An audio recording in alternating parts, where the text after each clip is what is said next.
Dans le Grand Direct, ce soir, nous recevons Gal Lusky. Bonsoir à vous. Vous comprenez le français, mais vous allez vous exprimer en hébreu parce que c'est plus simple pour vous. En tout cas, ce qui est sûr, c'est que vous êtes la fondatrice, Gal Lusky, de Israel Flying Aid. C'est une association humanitaire d'un genre un peu particulier. On va le détailler tout de suite. D'abord, quel est l'esprit, justement, de cette association humanitaire? Pourquoi elle a été créée? Cette organisation, en fait, a été fondée pour deux objectifs, pour notre morale juive et pour ceux qui ont besoin d'aide dans les pays touchés par des catastrophes, et également pour apporter l'aide à la vie, tout simplement. Alors, l'aide humanitaire, effectivement, c'est un concept qui implique la générosité. En général, il n'y a pas de frontières pour l'aide humanitaire. Or, pour Israël, on va dire qu'il y en a parce que parfois les pays qui sont touchés par des catastrophes, eh bien, n'ont pas nécessairement envie de voir des Israéliens. Comment ça se passe? Est-ce que vous demandez la permission d'abord pour aller quelque part?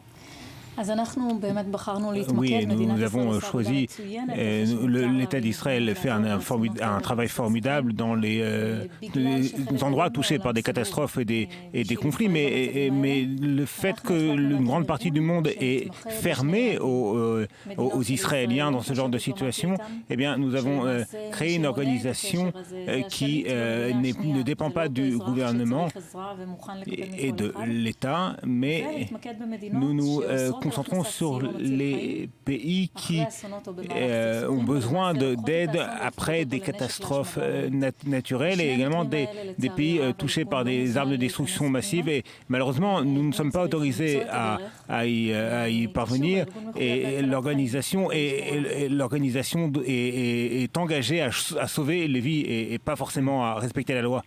Ça veut dire que parfois, vos employés, vos bénévoles, vont dans ces pays-là en étant déguisés pour ne pas, surtout pas faire apparaître le drapeau israélien. Oui, c'est vrai. Notre mission est de sauver des vies. Pas de faire de l'information au profit de l'État d'Israël, mais de sauver des vies à tous ceux qui en ont besoin et partout. Il y a uniquement des volontaires, des bénévoles, pas de salariés. Et lorsque nous pouvons venir avec un drapeau, nous en sommes fiers, mais dans la plupart des cas, nous ne pouvons pas. Dans des pays où la situation est très délicate, et dans des pays où nous ne pouvons pas nous afficher comme Israéliens. Le plus important, c'est ce que nous pouvons faire, pas notre nationalité. Alors c'est la raison pour laquelle on ne peut pas donner le détail aujourd'hui des pays dans lesquels vous êtes, parce qu'il y a des raisons de sécurité évidentes, puisque vous avez du personnel en ce moment là-bas. On peut parler en revanche de pays où vous êtes allés, où vous n'allez plus. C'est le Pakistan, par exemple. Vous êtes allé au Pakistan? Oui, en effet. Nous étions au Pakistan, au Soudan, en Irak, en Indonésie,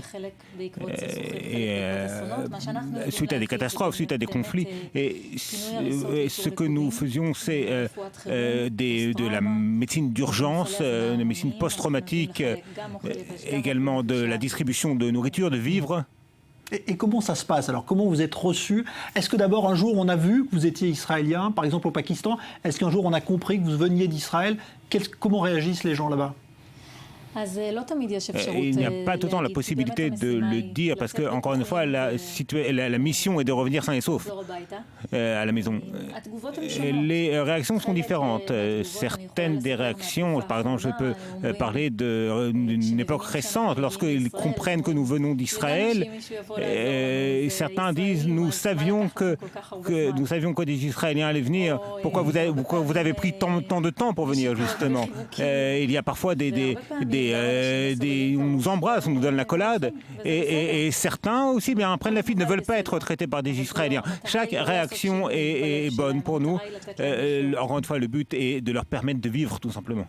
Mais alors, ça veut dire que parfois, vous devez penser donc l'opération humanitaire, c'est-à-dire vous devez réfléchir à ce que vous allez emmener comme matériel, mais aussi comment vous allez pouvoir emmener tout ça. C'est des opérations très longues à monter, c'est un peu comme une opération militaire presque. Oui, et tous nos bénévoles sont des Israéliens et à cause de la nécessité de les former, tous sont des anciens militaires, tous ont servi dans l'armée israélienne, tous aiment Israël. Mais notre choix, c'est d'aider à l'extérieur d'Israël et aussi pour des enfants, des femmes, et même pour ceux qui sont ennemis de l'État d'Israël, en comprenant que pour les hommes et les femmes ne sont jamais partie prenante de ce qui se passe autour d'eux. Notre obligation en tant que juifs qui sanctifient la vie, et pas seulement notre vie, eh bien, c'est de permettre à ces femmes et à ces enfants de vivre. Comment est financée cette organisation? Ce n'est pas une organisation d'État, hein, ce n'est pas l'État qui vous donne de l'argent. C'est une organisation qui n'est non gouvernementale et véritablement la question de l'argent est très complexe parce que si nous pouvions nous aller dans les médias pour demander des fonds, eh ben, ça aurait été plus facile, mais nous ne pouvons pas le faire parce que nous ne voulons pas mettre en danger nos volontaires, nos bénévoles sur le terrain et donc c'est en dessous du radar que nous tentons de rassembler des fonds pour financer nos activités. Et je ne peux pas, et c'est bien dommage, je ne peux pas mettre une pancarte au Pakistan en disant voilà, M. Cohen de l'État d'Israël qui vient en aide aux Pakistanais. C'est très difficile. Combien aujourd'hui vous avez de personnes sur le terrain là? On ne va pas dire où, mais combien environ de personnes sont actuellement à l'œuvre là? Notre équipe part et revient. Il ne reste pas de longues périodes à cause du danger. Il y a 80 personnes en tout et il n'y a pas plus de 3 ou 4 Israéliens qui travaillent en même temps parallèlement. Et il faut bien évidemment les former en même temps. Donc on ne peut pas envoyer tout le monde sur le terrain en même temps. Bon, il y a eu des situations, j'imagine, très dangereuses qui ont été vécues par vos équipes. Quel est le souvenir que vous avez justement? Qu'est-ce que vous pouvez nous raconter pour qu'on comprenne vraiment à quoi peuvent faire face ces humanitaires un peu particuliers? De nombreuses personnes, ces régions sont très dangereuses. Et ce n'est pas simplement du fait que nous sommes Israéliens. Il y a avec nous des musulmans, des juifs, des druzes. Et ce n'est pas seulement l'armée, des anciens de l'armée israélienne. Et il est important de dire que les dangers ne sont pas uniquement parce que nous venons d'Israël, mais parce que nous allons dans des zones de conflit.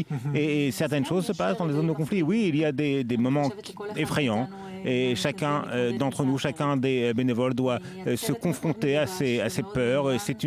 Nos équipes sont très cristallisées, mais chacun de nous est conscient du danger et les situations sont très délicates.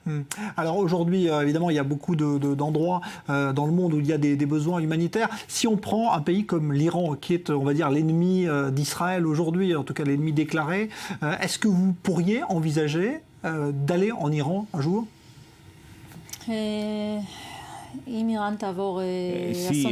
y a une catastrophe humanitaire en Iran, alors oui, je suppose que nous enverrons une équipe en Iran. Je ne pense pas que nos parents seront contents, mais à partir du moment où il y a une catastrophe humanitaire, nous devons être présents. Dans chaque pays. Et j'aimerais ne pas avoir à aller en Iran. J'espère qu'un jour viendra où l'État d'Israël pourra officiellement envoyer des volontaires aider les Iraniens, mais ce n'est pas le cas maintenant. Ouais. En tout cas, aujourd'hui, c'est vrai que vous parliez tout à l'heure du Pakistan. Il y a le Soudan aussi où vous êtes allé, je crois, en Afrique, qui est aussi un pays où il y a eu des relations difficiales avec Israël. Là, aujourd'hui, vous n'y allez plus. Non, nous n'y allons plus. Je veux juste dire que notre organisation, notre mission en tant que peuple qui a vécu la Shoah, c'est d'être la voix de ceux qui n'ont pas de voix. 6 millions de Juifs ont été assassinés et je peux dire que cela s'est passé au Soudan, au Darfour, au Rwanda. Ça se passe en Syrie presque 4 ans maintenant et le monde reste silencieux, le monde ne dit rien. Il est beaucoup plus facile pour le monde de s'occuper de ce qui se passe entre Israéliens et Palestiniens. Il y a près de 2000 Palestiniens qui ont été tués, mais il y a beaucoup plus de Syriens qui ont été tués pendant la même période. Près de 200 personnes ont été tuées en Syrie la semaine dernière. Merci beaucoup, Gal Lusky. Merci d'avoir été notre invité, de nous avoir expliqué le fonctionnement d'Israël Aid Flying. Merci à vous.